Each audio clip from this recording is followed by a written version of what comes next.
চাকরি হারিয়ে স্বাবলম্বী হলেন ফকিরহাটের মনিরুজ্জামান। জি9 কলা চাষে তিনি এখন পুরোপুরি স্বাবলম্বী, এমনটাই তিনি জানিয়েছেন। আমরা এই মুহূর্তে রয়েছি ফকিরহাটের আটটাকি এলাকায়, যেখানেই তার কলার ক্ষেত, এবং আপনারা দেখছেন যে সারি সারি কলা গাছ আর কাদি কাদি কলা।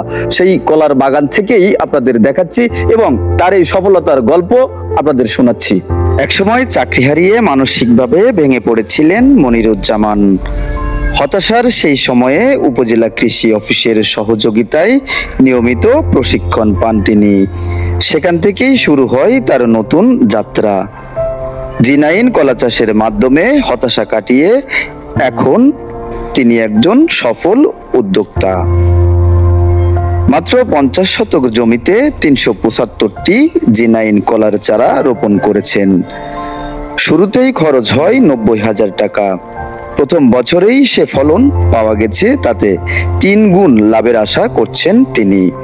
ইতিমধ্যে প্রায় সব কলা গাছে কলা ধরেছে, বিক্রিও করেছেন প্রতিদিন। প্রতি ছড়ায় 220 থেকে 280টি কলা হচ্ছে।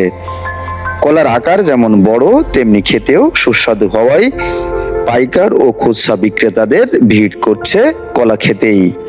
বাগান থেকেই একটি কলা 6 টাকা দরে, প্রতি কাঁধি কলা 800 থেকে 1200 টাকায় বিক্রি হচ্ছে, যা সাধারণ কলার চেয়ে প্রায় 3 গুণ বেশি। আমি মোহাম্মদ মনিরুজ্জামান শেখ, আমি ফকিরহাট বাগেরহাট থেকে বলছি। আমার বাগানটা ফকিরহাট উপজেলায়। আমি জি9 কলা চাষ করেছি 50 শতক জমিতে। আমি ফকিরহাট কৃষি অফিসের সার্বিক সহযোগিতায় এই বাগানটি তৈরি করেছি। এতে আমার প্রায় 380 পিস কলা চারা লাগাইছিলাম। এখন কলা ধরেছে। আমার খরচ হয়েছে 95,000 টাকা। আমি 2 লাখ টাকা বিক্রি করার আশাবাদী আছি। ইনশাআল্লাহ বিক্রি হবে 2 লাখ টাকা।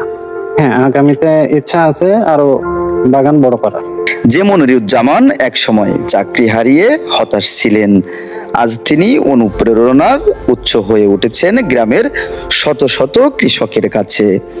তার দেখা দেখি এখন অনেকেই অনুপ্রাণিত হচ্ছেন কলা চাষে। এলাকার প্রায় 50 জন কৃষক এই জাতের কলা চাষ করেছেন। এছাড়া অনেকেই শখের বশেও জি9 কলা চাষ করছেন। এই জাতের কলায় রোগ কম হওয়ায় খরচও কম হয়ে থাকে। অনেকেই ইতিমধ্যে জমি প্রস্তুত করেছেন জি9 কলা চাষের জন্য। ধন্যবাদ সাগর মল্লিক এবং শেখ রানী আঙ্কেল। আমাদের এই আটটাকি গ্রামে ফকিরহাট সদরে যে কলার চাষি শেখ মনিরুজ্জামান যে ক্ষেতটা করছে, আসলে দেখার মতন। এই 6 মাস ধরে এখানে কলা তিনি বিক্রি করতেছেন এবং তার যে টার্গেট প্রায় হাফ লাভ। আমার তো কয়েকটা জমি পড়ে আছে, আমি চেষ্টা করছি এলাকায় যারা বেকার আছে 2-1 অল্প টাকায় লিজ দেবো, ওরা যাতে এখান থেকে চারা নিয়ে ওই প্রতি যে জমিগুলো আছে ওইগুলো কলা চাষ করবে, তাতে সেও কিছু লাভবান হবে এবং আমার জমিও পড়ে থাকবে না। আমি এই চিন্তাটাই করছি। আসলে এই মনিরুজ্জামানকে দেখে অনেক শিখার আছে, কারণ সে যুবক, চাকরি চলে গেছে কিন্তু সে বসে থাকেনি। কৃষি অফিস তার পাশে ছিল, সহযোগিতা করছে।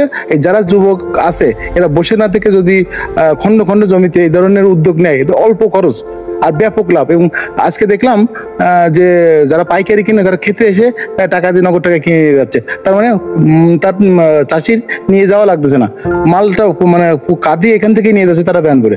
হারানোর পর যখন তিনি একদম কর্মহীন হয়ে পড়েন, তখন নিজেই উদ্যোগ নেন ছোট কিছু করার, আর তারই চিন্তাধারা থেকে উঠে আসে এই জি9 কলার চাষ। জি9 কলা চাষে তিনি এখন সম্পূর্ণই স্বাবলম্বী। এটি ফকিরহাটের আটটাকি গ্রামের মনিরুল ভাই, যিনি আমাদের সাথে রয়েছেন। এই মনিরুল ভাই কিন্তু ফকিরহাটের এই অঞ্চলের যারা শিক্ষিত এবং যারা বেকার সমাজ রয়েছে তাদের জন্য একটি রোল মডেলে পরিণত হয়েছে। সর্বাত্মক সহযোগিতা করেছে তাকে ফকিরহাট উপজেলা কৃষি অফিস। ফকিরহাট থেকে রনি হাসান, বাগেরহাট ভিশন 24।